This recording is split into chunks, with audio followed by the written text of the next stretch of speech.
Jerome Starkey is an Afghanistan-based journalist writing for The Times. In the past few weeks, ISAF forces under General McChrystal's command have gone out of their way to discredit Starkey's reporting.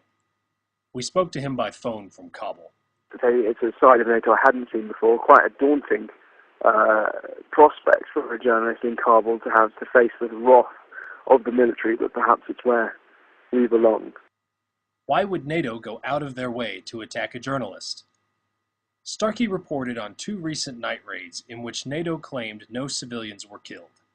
When he interviewed eyewitnesses and relatives of the dead, however, he found that the victims had, in fact, been civilians, including school children and pregnant women. Instead of admitting what they've done, the forces under McChrystal's command tried to discredit Starkey personally. Here's what happened.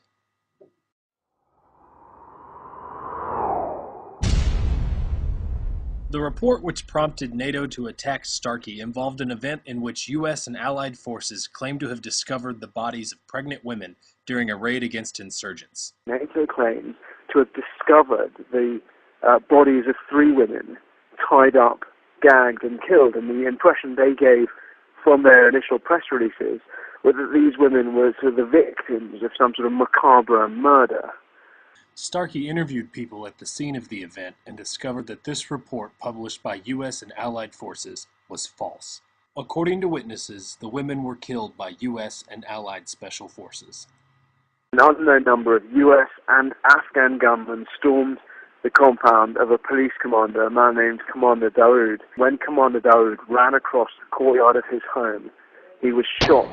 Commander Daoud's brother tried to speak to the gunman, and by all accounts, he was shouting, "Don't shoot, we work for the government." As he was shouting at the gunman not to shoot, he fell down. And as he fell down, 3 women who were crouched behind him were also killed.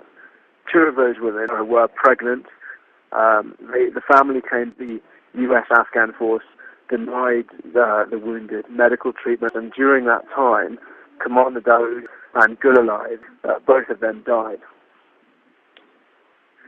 I've been surprised and deeply disappointed by NATO's reaction. Instead of admitting its mistakes, they denied any allegations of a cover-up, and they did their very best to discredit me personally.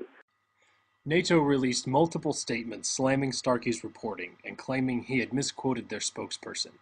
They claimed to have a recording of the conversation in question, and Starkey demanded NATO release to him a copy of the recording. It turns out no recording exists. They tried their very best to distract anyone who was watching from the real nature and the core of the story, which is the fact that they killed 2 pregnant women and a teenage girl, a policeman, and a district prosecutor. I think we have outmaneuvered NATO simply in the scope and breadth of our investigation, and hopefully that will, that should force them to put their hands up and admit what they've done, and purely by admitting what they've done, I genuinely hope they might be less likely to do it in future. NATO now admits that their press release about women's bodies being found bound, gagged, and killed was false, and the families of those killed have threatened suicide attacks unless their killers are brought to justice. NATO's attempt to hide these deaths and their attack on journalists who question the official story shows why it's absolutely necessary to keep pushing back against the Pentagon's message machine. Please share this video with your friends and become a fan of Rethink Afghanistan on Facebook. Help us get the truth out about what's going on the ground in Afghanistan.